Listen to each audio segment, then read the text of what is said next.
প্রিয় দর্শক, আজ আমরা এমন আমল নিয়ে কথা বলবো যে আমল আপনাকে হাসতে হাসতে জান্নাতে পৌঁছে দেবে। প্রিয় দর্শক, যে ব্যক্তি দুনিয়াতে এই আমলগুলোর সাথে লেগে থাকবেন তারা কিয়ামতের দিন হাসতে হাসতে জান্নাতে চলে যাবেন।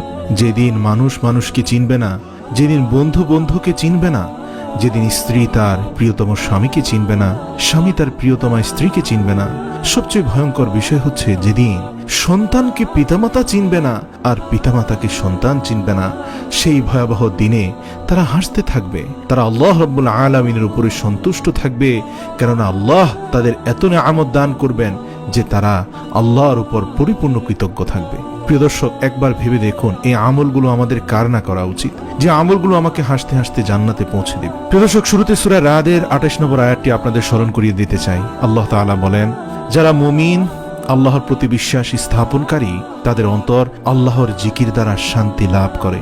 আর জেনে রেখো, আল্লাহর জিকির দ্বারাই অন্তরসমূহ শান্তি পায়। এই আয়াত থেকে কি বুঝলাম? মুমিন মুসলমানের যদি আত্মার প্রশান্তির দরকার হয়, তাহলে নিরিবিলি পরিবেশে চুপচাপ এক মনে আল্লাহর জিকির করতে হবে। আচ্ছা, অনেকের মনে প্রশ্ন আসতে পারে, আমি তো নামে মাত্র মুসলমান, আমাকে কি আল্লাহ স্মরণ করবেন? অবশ্যই, আল্লাহ অবশ্যই আপনাকে স্মরণ করবেন। শর্ত হলো আপনিও আল্লাহকে স্মরণ করবেন। ব্যাস, শর্ত একটি, আপনি আল্লাহকে স্মরণ করলে আল্লাহ আপনাকে স্মরণ করবেন। এটি আল্লাহর ওয়াদা।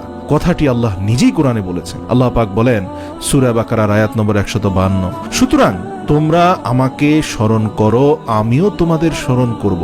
আমার কৃতজ্ঞতা প্রকাশ করো, অকৃতজ্ঞ হয়েও না। সুবহানাল্লাহ। প্রিয় দর্শক, আসুন এবার আমরা এই আমলের উপকারিতা সম্পর্কে জানি। জিকিরের ফজিলত সম্পর্কে বলতে গিয়ে রাসূল সাল্লাল্লাহু আলাইহি ওয়াসাল্লাম বলেছেন, যে ব্যক্তি আল্লাহর জিকির করে আর যে করে না, তাদের দৃষ্টান্ত হলো জীবিত ও মৃত ব্যক্তির মতো। বুখারী শরীফ হাদিস নম্বর 6044। এছাড়াও রাসূল সাল্লাল্লাহু আলাইহি ওয়াসাল্লাম আরো বলেন, যে ব্যক্তি প্রতিদিন 100 বার লা ইলাহা ইল্লাল্লাহু ওয়াহদাহু লা শারীকা লাহু লাহুল মুলকু ওয়া লাহুল হামদু ওয়া হুয়া আলা কুল্লি শাইইন কাদির বলবে, সে 10টি গোলাম আজাদ করার সমান সওয়াব লাভ করবে। আল্লাহু আকবার।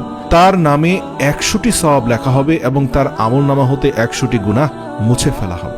আর সেই ব্যক্তি সেদিন সন্ধ্যা পর্যন্ত শয়তানের যাবতীয় ধোঁকা থেকে মুক্ত থাকবে। সুবহানাল্লাহ। কিয়ামতের দিন কেউ তার থেকে ভালো আমল আনতে পারবে না, একমাত্র সেই ব্যক্তি ব্যতীত যে তার থেকে বেশি নেক আমল করেছে।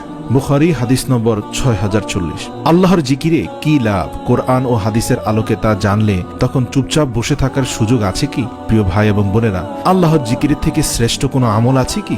সিদ্ধান্ত আপনার, আমল নামাও আপনার। যেমন কর্ম তেমন ফল। হাঁটতে, বসতে, উঠতে, চলতে, অফিসে, আদালতে, কাজের ফাঁকে অসংখ্য সময় আমাদের হাতে পড়ে আছে এই জিকিরে মশগুল থাকার জন্য। আচ্ছা, একবার ভাবুন তো, এই জিকিরের মাধ্যমে যদি আল্লাহকে পাওয়া যায়, তখন আর কবর, হাসর, পুলসিরাতের ঝক্কি ঝামেলা পোহাতে হবে না ইনশাআল্লাহ। হাসতে হাসতে জান্নাত। আবার রমজানের মতো বোনাসের মাস, নির্বোধ ছাড়া এই সুযোগ কেউ হাতছাড়া করবে বলে মনে হয় না।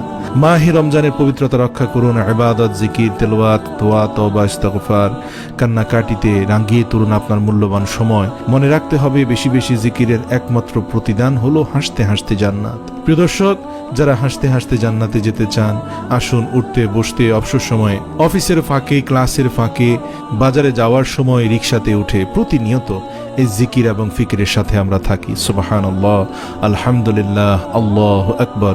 এই জিকিরের বাক্যের মধ্যে শ্রেষ্ঠ বাক্য। এছাড়া রাসূল সাল্লাল্লাহু আলাইহি সাল্লাম বলেছেন, আসমান এবং জমিনের মধ্যখানে যা কিছু আছে তার থেকেও শ্রেষ্ঠ হলো দুটি বাক্য, আর সেই দুটি বাক্য হলো সুবহানাল্লাহি বিহামদিহি সুবহানাল্লাহিল আযীম। এছাড়াও প্রিয় দর্শক, কালেমায়ে তাইয়্যিবার জিকিরও করতে পারেন, লা ইলাহা ইল্লাল্লাহ মুহাম্মাদুর রাসূলুল্লাহ।